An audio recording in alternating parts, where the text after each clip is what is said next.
This month, our little baby PS5 officially turns 1. And we couldn't be happier with our chunky boys. But many of you have a different, much more bitter outlook on the PS5 because they are still out of reach for the average consumer. And that sucks. So let's talk PS4 and walk down memory lane through our favorite co-op games for the system that helped us start this channel. Before we get into it, let me explain our thought process behind the list. For one, we're still working through the in-between stages of generations. Our list will only include games that came out before the PS5 was released, so games like It Takes Two, Sackboy's Big Adventure, and Back 4 Blood, even though they can be played on the PS4, won't be considered. We're also avoiding remasters, so Dark Souls Remastered won't end up as the number 1 on this list, rest assured everyone. And of course, this is our personal list, so our opinion and experiences may differ from yours. We have blind spots in our gaming history that you don't. We're sorry we never played. Insert game title. I'm sure it's a really good game. Now let's get into it, our top 10 favorite PS4 co-op games. Starting out with number 10 is Outward. This is a true indie gem. Outward may not be the best looking game, it also may be a buggy mess, at least when we played it, but it makes up for all of that by being one of the most giving co-op games. Nowadays, co-op games have all sorts of restrictions to how you can play together, especially in an open world title. Not Outward. In this RPG, you're free to explore the land of Ori while sharing all progression for as long as you want. I know, crazy. The co-op in Outward is all about exploring, of course. There's no map markers or anything, so you really end up discovering things for yourselves. Like the time we ended up in an underground slave ring. Yeah, good times. Oh no. Hello? What in the world? Did we just get sold to slavery? Why do you have clothes on and I'm naked? There's some serious implications on it now. There's also a dope magic system, varied builds, and a whole survival mechanic for you to take into account. This is one worth checking out, and here's hoping a sequel builds on the great foundation that's already here. Keeping the RPG train going, we'd highly recommend you guys check out Ashen. It does a great job of streamlining how you play co-op with a really simple invite system and shared progression. It's one of those games that creates an epic journey for you and your friend to go on, similar to Outward, and we really love that sense of adventuring together. It stumbles a bit with its build diversity in combat. Even towards the end, we were basically the same character using the same weapon, and enemy counters really just look like us overwhelming things with our basic attacks. That's not exactly the tactical co-op gameplay that we love. But in the end, that's not what we remembered about Ashen. We remember traveling together through dark, foreboding caves countered by beautiful open vistas. Sometimes the best co-op is more obscure in nature than in your face. Sometimes it's just the feeling you get. And then there's World War Z, which is definitely just in your face. Yeah, like a couple hundred zombies in your face. Seriously, look at this magnificent zombie river. It's amazing. The co-op in World War Z is of course about surviving the droves of undead together, whether you're playing the Ashen Horde mode or the full-on co-op campaign. And yeah, you heard that right, full-on co-op campaign, people. One of my favorite parts of the Horde mode is setting up traps like the turrets or electrical fences. There's a super fun tower defense element to it where you really have to strategize as a group as to where you want to haul up for the fight. But the campaign isn't tacked on at all. There's plenty of epic set pieces and it's just awesome that it's built all around co-op. Overall, World War Z was honestly a huge surprise for me. It's a very polished co-op shooter with excellent AI, and with the new Aftermath content, this is the perfect time to dive in. Now, if you're looking for a game with new content all the time, our next game on the list might be for you. I'll never forget that feeling I had when Destiny was first releasing. It felt like the world of video games was about to change. Open world co-op with custom classes and unique weapons to find with varied enemies and deep lore with super high production value, and yeah, I think my expectations were probably a little bit too high for this one. And what we got at the time didn't quite live up to those expectations. Destiny's launch was rough around the edges to say the least, but it was still a good co-op game, which at times over the years has been great. The Taken King and Forsaken for Destiny 2 specifically have been awesome. We have so many memorable moments from the series, like first beating the Vault of Glass, or that first time I felt like Captain America, or Thor, or Hawkeye. No, this isn't Marvel's Avengers. I guess what I'm trying to say is Destiny as a series has always been a great place to spend time with your friends over the years. So if you've never given it a chance, maybe now's the time to think again. Risk of Rain 2 is like a drug. Seriously, just warning you now, if you and your squad get into this game, you'll be doing one more run till the wee hours of the night. A lot of the games on this list take themselves pretty seriously. Not Risk of Rain 2. Nope, this game is absolutely nuts. This 4-player roguelike is all about gathering as many items as you can in order to survive the ever-increasing difficulty and making it to the next wave. The items, that's where it gets crazy. There's no stacking count, so you can end up in a situation where, I don't know, you have 8 jumps? Yeah, crazy.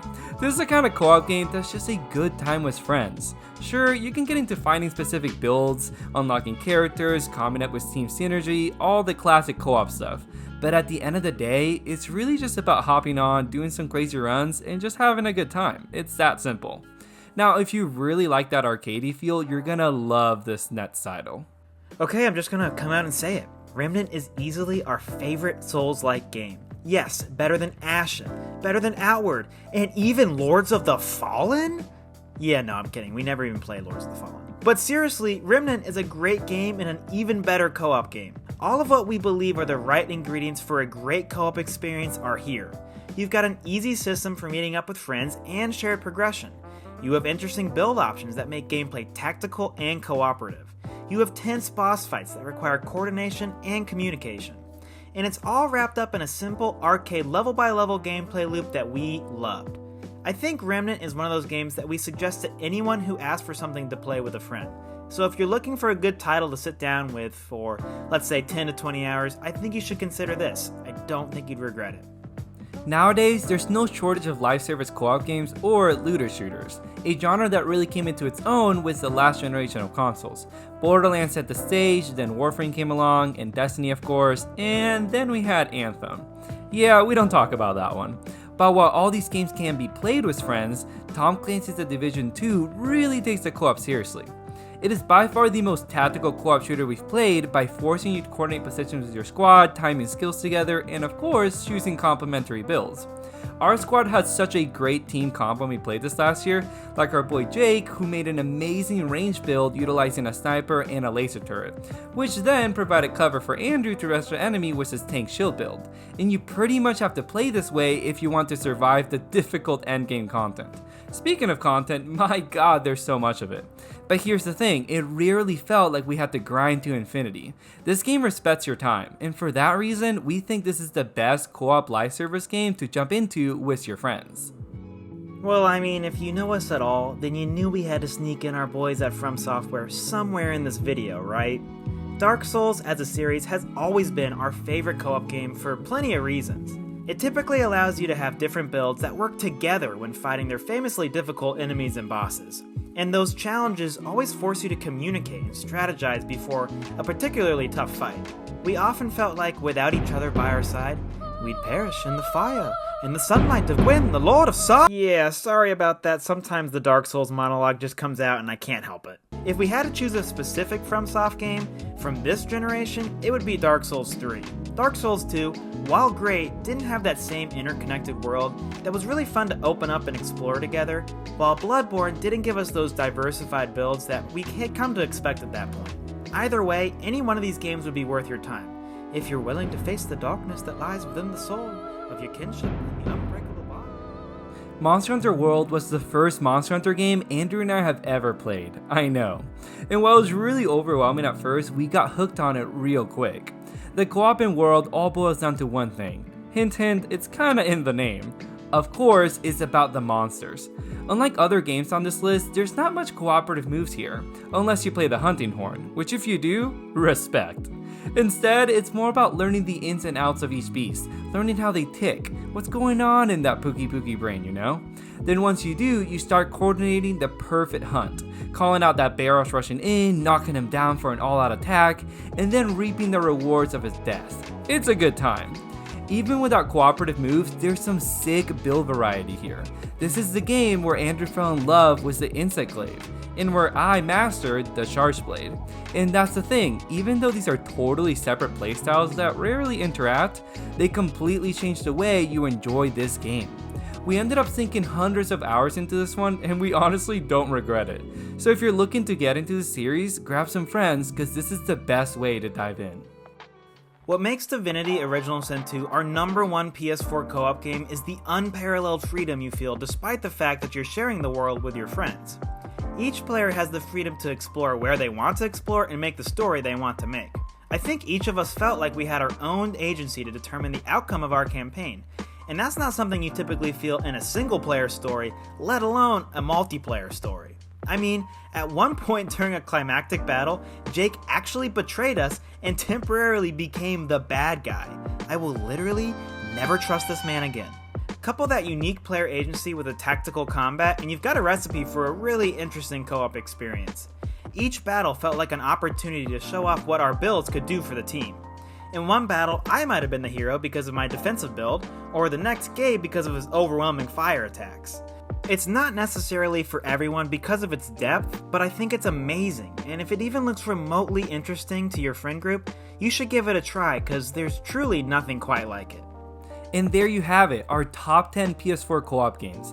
And man, was this a tough list to make. There's plenty of games we'd like to give some honorable mentions to, like A Way Out, Borderlands 3, the Little Big Planet games, and probably so much more. If you're curious about any of the games we've mentioned, we've done dedicated reviews for almost all the games on this list. We'll link those in the description. And if you have any games you think belong on this list, feel free to let us know in the comments below. If not, we'd love it if you subscribe for more co-op content.